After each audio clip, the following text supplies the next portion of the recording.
नमस्कार मित्रों, आपका स्वागत है हमारे इस पावन भक्ति चैनल पर। आज हम सुनेंगे खाटू श्याम बाबा की अद्भुत और प्रेरणादायक कथा। कहते हैं जो सच्चे मन से श्याम बाबा को याद करता है उसकी हर मनोकामना पूरी होती है। तो आइए बिना देर किए शुरू करते हैं खाटू श्याम जी की पावन कहानी। भाग 1, श्याम बाबा का जन्म। यह कथा महाभारत काल की है। पांडवों और कौरवों के बीच जब युद्ध की तैयारियां हो रही थीं, उस समय भीम के पुत्र घटोत्कच का विवाह हुआ था। घटोत्कच का विवाह मोरवी नाम की राक्षसी कन्या से हुआ और उन्हीं के पुत्र के रूप में उत्पन्न हुए वीर बर्बरिक। बर्बरिक बचपन से ही बहुत पराक्रमी थे। उन्होंने भगवान शिव की कठोर तपस्या करके 3 दिव्य बाण प्राप्त किए। इन्हें कहते थे 3 बाणों का धनुष। इन बाणों की अद्भुत शक्ति थी। पहला बाण सारे शत्रुओं को चिह्नित कर देता, दूसरा बाण जिन चीजों को बचाना होता उन्हें चिन्हित कर देता और तीसरे बाण से सिर्फ चिन्हित शत्रु ही नष्ट हो जाते। अर्थात उनके पास ऐसा वरदान था कि सिर्फ 3 बाणों से पूरी सेना को समाप्त कर सकते थे। इसी कारण उन्हें तीरंधर और बेहतरीन योद्धा माना गया। भाग 2, महाभारत का युद्ध और बर्बरिक का वचन। जब महाभारत का युद्ध शुरू होने वाला था, बर्बरिक ने भी युद्ध भूमि में जाने का निर्णय लिया। उनकी माता मोरवी ने कहा, बेटा तुम जहाँ भी जाओ हमेशा कमजोर और हारने वाले का साथ देना। बर्बरिक ने माता से वचन दिया कि वह सदैव पराजित पक्ष की ओर से युद्ध करेगा। लेकिन युद्ध भूमि में यह वचन एक बड़ी उलझन पैदा करने वाला था, क्योंकि जिस भी पक्ष का साथ बर्बरिक देते वह पक्ष जीत जाता और जिस पक्ष को वे छोड़ते वह हार जाता। इस प्रकार युद्ध कभी समाप्त ही नहीं हो पाता। इसी समस्या को जानने के लिए भगवान श्री कृष्ण ने साधारण ब्राह्मण का वेश धारण किया और बर्बरिक से मिलने पहुँचे। भाग 3, श्री कृष्ण और बर्बरिक का संवाद।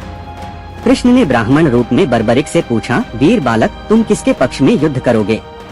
बर्बरिक ने उत्तर दिया, मैं तो हमेशा हारने वाले का साथ दूंगा। कृष्ण मुस्कुराए और बोले, तो युद्ध भूमि में सबसे शक्तिशाली कौन है? बर्बरिक ने गर्व से कहा, मेरे 3 बाणों के आगे तो सारी सेनाएं तिनके समान हैं। कृष्ण ने उनकी शक्ति को परखने की इच्छा की। उन्होंने कहा, यदि तुम सचमुच इतने बलवान हो तो मेरे पैरों के आसपास सारे पेड़ पौधों की पत्तियां काट कर दिखाओ। बर्बरिक ने एक ही बाण से सब पत्तियां काट दी। कृष्ण ने अपनी एक पत्ती अपने पैर के नीचे छिपा दी थी, लेकिन बाण सीधा कृष्ण के चरणों की ओर बढ़ा। यह देखकर कृष्ण समझ गए कि यह बालक तो अजय है। भाग 4, बर्बरिक का बलिदान। कृष्ण ने तब उससे कहा, तुम्हारे इस वचन और वरदान से यह युद्ध अनंत काल तक चलेगा, इसलिए धर्म की स्थापना हेतु तुम्हें अपना बलिदान देना होगा। बर्बरिक ने तुरंत पूछ लिया, हे प्रभु आप कौन हैं? कृष्ण ने अपना विराट स्वरूप दिखाया। बर्बरिक ने नतमस्तक होकर कहा, यदि यह आपके आदेश हैं तो मैं अपना शीश अर्पण करता हूँ। उन्होंने युद्ध भूमि में अपने ही हाथों से अपना शीश काटकर श्री कृष्ण को भेंट कर दिया। कृष्ण ने प्रसन्न होकर वरदान दिया, कलयुग में तुम मेरे नाम से पूजे जाओगे। लोग तुम्हें श्याम नाम से याद करेंगे। तुम्हारे दरबार में आने वाले भक्तों की हर मनोकामना पूरी होगी। बर्बरिक का शीश युद्ध समाप्ति तक युद्ध भूमि में ऊंचे टीले पर रखा गया। वह सब कुछ अपनी आंखों से देखता रहा। युद्ध के बाद जब पांडवों में यह विवाद हुआ कि विजय का श्रेय किसे मिले, तो सबने बर्बरिक के शीश से ही निर्णय पूछा। बर्बरिक ने कहा, यह विजय केवल श्री कृष्ण की कृपा से संभव हुई है। भाग 5, खाटू श्याम धाम की स्थापना। महाभारत के युद्ध के बाद समय बीतता गया।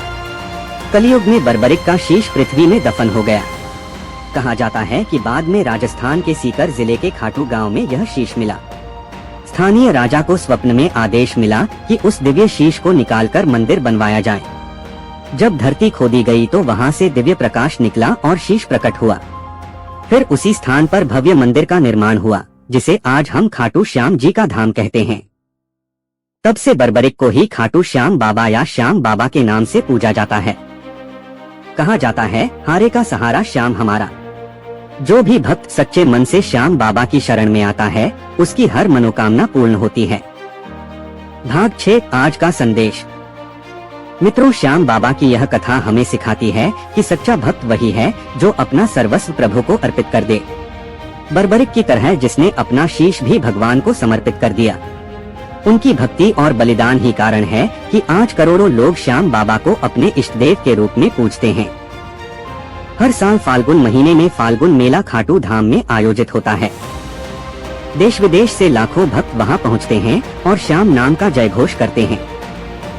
सच कहा गया है, श्याम तेरे दरबार की शान निराली है। हर दुखिया कहता है तू बड़ा कृपालु है। तो मित्रों, यह थी खाटू श्याम बाबा की पावन और प्रेरणादायक कथा। अगर आपको यह वीडियो पसंद आई हो तो कृपया इसे लाइक और शेयर करें और हमारे चैनल को सब्सक्राइब करें।